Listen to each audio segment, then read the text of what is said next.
நம்ம என்ன பார்க்க போகிறோன்னா வைகாசி விசாகத்துக்கு எங்கள் அம்மா வீட்டுக்கு போயிருந்தோம். அங்கே எங்கள் அப்பா கட்டுன கூட்டுமாங்குடி முருகன் கோயிலில் வைகாசி விசாக பால்குடம் நடந்துச்சு.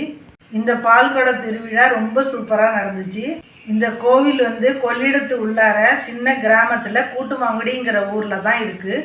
அன்னைக்கு எங்கள் நாள் எப்படி போச்சுங்கிறது தான் இந்த வீடியோவில் பார்க்க போகிறோம். வாங்க வீடியோக்குள்ளே போகலாம். இந்த பால்குட விசேஷத்துக்கு சொந்த பந்தங்கள் எல்லாரும் வெளியூர்லேருந்து வருவாங்க. அதுக்கு வீட்டிலே தான் சமயக்காரங்களை வச்சு சமைப்போம். வாங்க என்னென்ன சமைச்சோங்கிறத பார்க்கலாம். ஃபஸ்ட்டு கோவிலுக்காக மாவிளக்கு மாவு ரெடி பண்ணிகிட்ருக்காங்க. ஒரு கோவில் திருவிழானாக்க இந்த மாவிளக்கு மாவு இல்லாமலே இருக்காது.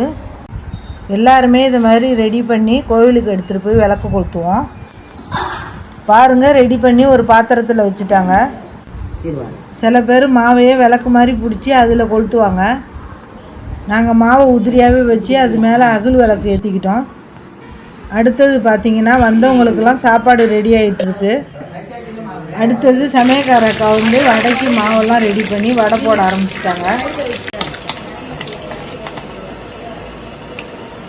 வடையெல்லாம் சுட்டு ஒரு அன்னக்கூடையில் போட்டுக்கிட்டு இருந்தாங்க. அடுத்தது எங்கள் அம்மா வீட்டு பந்தினாலே வாழைக்காய் சிப்ஸு கண்டிப்பாக இருக்கும்.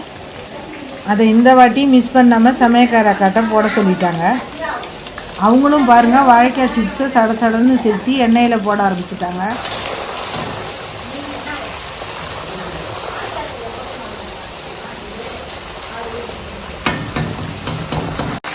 கடைசியாக வாசனைக்காக கருவேப்பிலையை போட்டு பொரிச்சிக்கிறாங்க.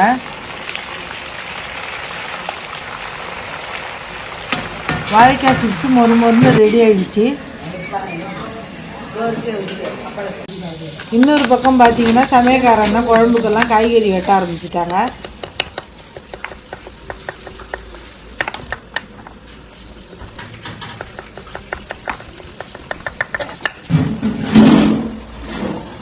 காய்கறிலாம் ரெடி ஆகிடுச்சு. அக்கா அடுப்பில் சாம்பார் வைக்க ஆரம்பிச்சிட்டாங்க.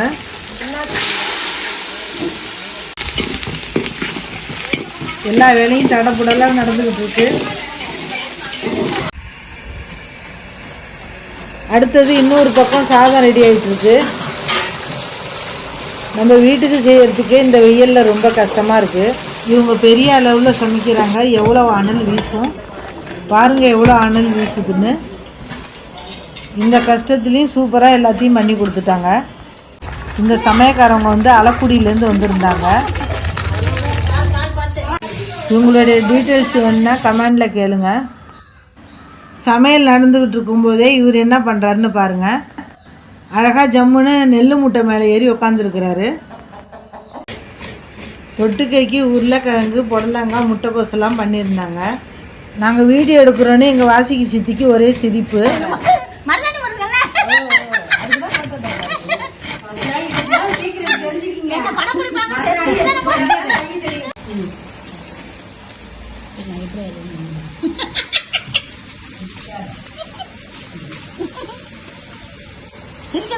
வீட்டுக்கு மட்டும் செய்யாமல் கோயிலுக்கு அன்னதானத்துக்கு இங்கேயே செஞ்சு எடுத்துகிட்டு போயிடுவோம். அதுக்காக தான் ரவா கேசரி கிண்டிகிட்டு இருக்காங்க.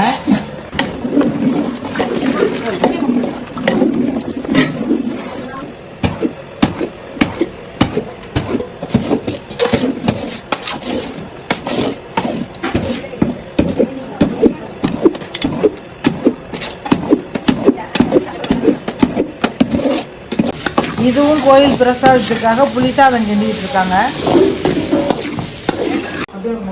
புளிசாதத்துக்கு சாதத்தை நல்லா ஆற வச்சுக்கிட்டு இருக்கிறாங்க. இந்த வாட்டி அன்னதானத்தில் கேசரி, சுண்டல், புளிசாதம், கஞ்சி இதெல்லாம் கொடுத்தாங்க.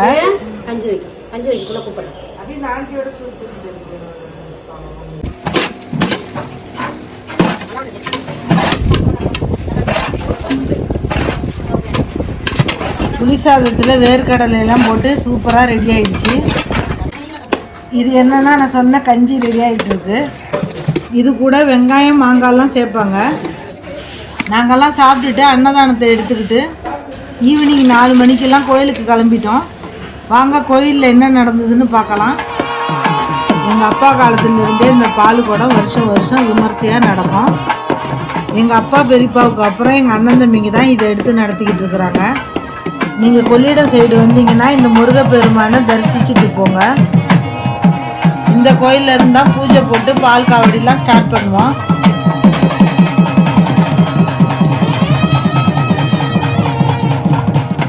பூஜை போட்டு கிளம்பியாச்சு பாருங்கள். எல்லோரும் இந்த பால் குடத்தை எடுத்துக்கிட்டு ஒரு பிள்ளையார் கோயில் இருக்கும், அது வரைக்கும் ஊர்வலமாக போயிட்டு கடைசியாக எங்கள் முருகன் கோயிலில் போய் பால் குடத்தை இறக்கி வச்சுடுவோம். ஊர் மக்கள் எல்லாரும் காவடி பால் குடம் எல்லாம் எடுத்தாங்க. எங்கள் வீட்டில் இருந்தும் நாங்கள் சொந்தக்காரவங்க எல்லாரும் பால் குடம் எடுத்தோம். இந்த முருகப்பெருமான் ரொம்ப சக்தி வாய்ந்த முருகப்பெருமான். இந்த கோயில் வந்து சும்மா கட்டணும் கொண்டனும் வந்த கோயில் இல்லை. எங்கள் அப்பா காலத்தில் இதுக்கான ஒரு வரலாறு இருக்குது. அந்த வரலாற்றின் காரணமாக தான் எங்கள் அப்பா இந்த கோயிலை கட்டினாங்க. அதெல்லாம் நான் இன்னொரு நாளைக்கு சொல்கிறேன். பாருங்க, பின்னாடியே அழகு காவடி எடுக்கிறவங்களும் கிளம்பிட்டாங்க.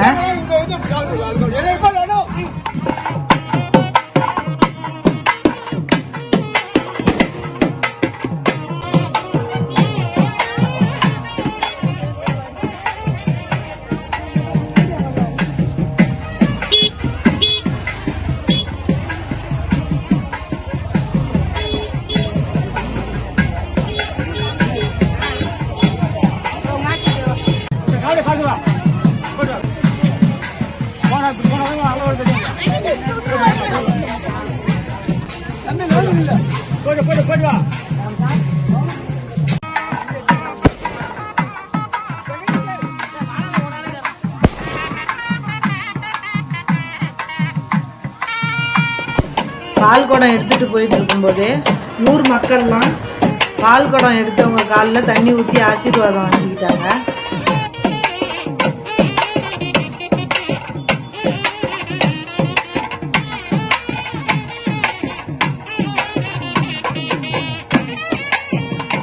போகிற வழியெல்லாம் பூசாரி தீவார்த்தனை காட்டினாரு. கோயில் நெருங்க நெருங்க எல்லாருக்கும் சாமி வர ஆரம்பிச்சிருச்சு. எல்லாரும் ரொம்ப ஆக்ரோஷமாக ஆட ஆரம்பிச்சிட்டாங்க. ஏன் சின்ன குழந்தைங்க மேலே கூட முருகர் வந்து இறங்கினாரு. அதெல்லாம் இந்த வீடியோவில் நீங்கள் பார்க்க தான் போகிறீங்க. ஸ்கிப் பண்ணாமல் பாருங்கள்.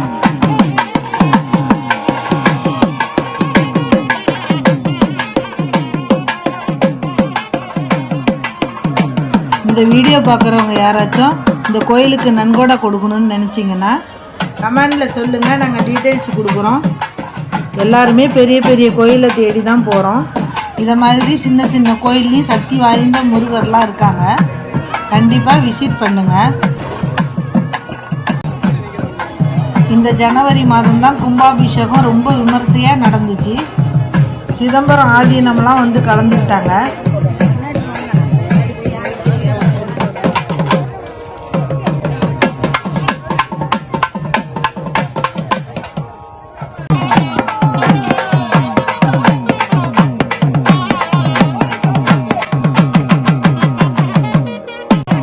அவ்வளோதான், கிட்டத்தட்ட கோயிலை நெருங்கிட்டோம்.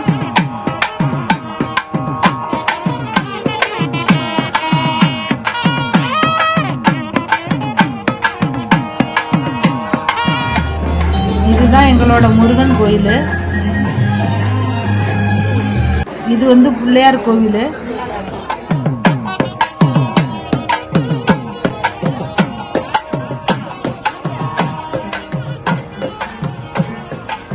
எல்லாரும் கோயில் என்ட்ரன்ஸ்குள்ளே நுழைய ஆரம்பிச்சிட்டோம்.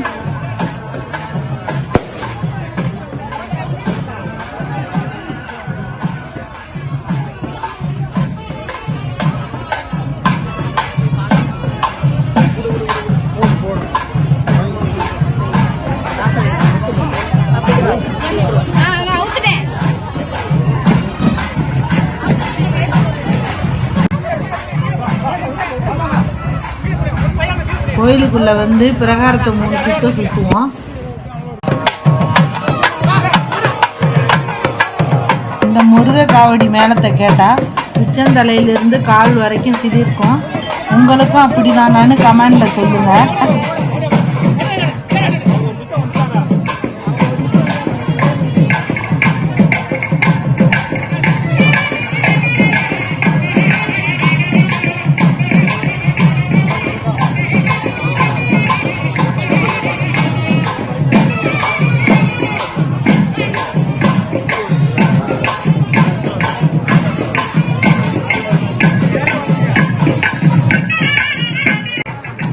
காவடி கோயிலை சுற்றிட்டு வெளியில் போகிறாங்க.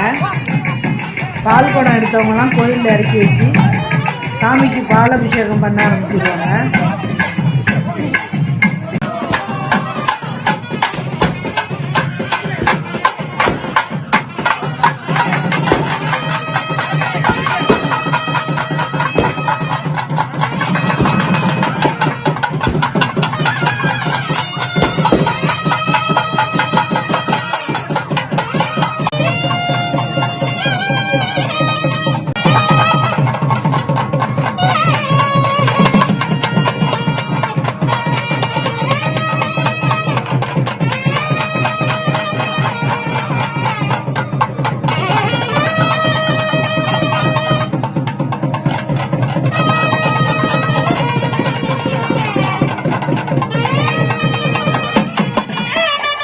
அடுத்தது பார்த்தீங்கன்னா ஒரு பக்கம் அபிஷேகம் நடந்துகிட்டு இருக்கு.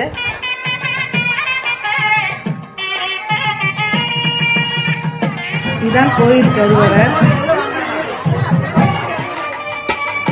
அங்க பிரதர்சனம் பண்ணணும்னு வேண்டினவங்கலாம் அங்க பிரதர்சனம் பண்றாங்க.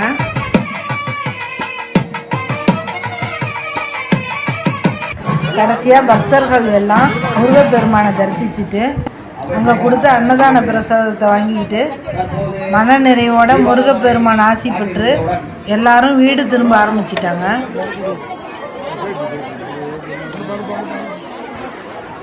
நாங்களும் முருகனை தரிசிச்சுட்டு 8 மணி அளவுக்கு வீட்டுக்கு கிளம்பிட்டோம். இந்த வீடியோ பார்க்குற அனைத்து உள்ளவங்களுக்கும் இந்த முருகனோட ஆசி என்றென்றைக்கும் இருக்கும். இந்த வீடியோவை ஃபுல்லாக பார்த்ததுக்கு ரொம்ப நன்றி. மறக்காமல் அம்மாஸ் குட்டி கிச்சனுக்கு லைக், ஷேர், கமெண்ட் பண்ணுங்கள். சப்ஸ்கிரைப் பண்ணாதவங்க சப்ஸ்கிரைப் பண்ணிக்கோங்க. நன்றி, வணக்கம்.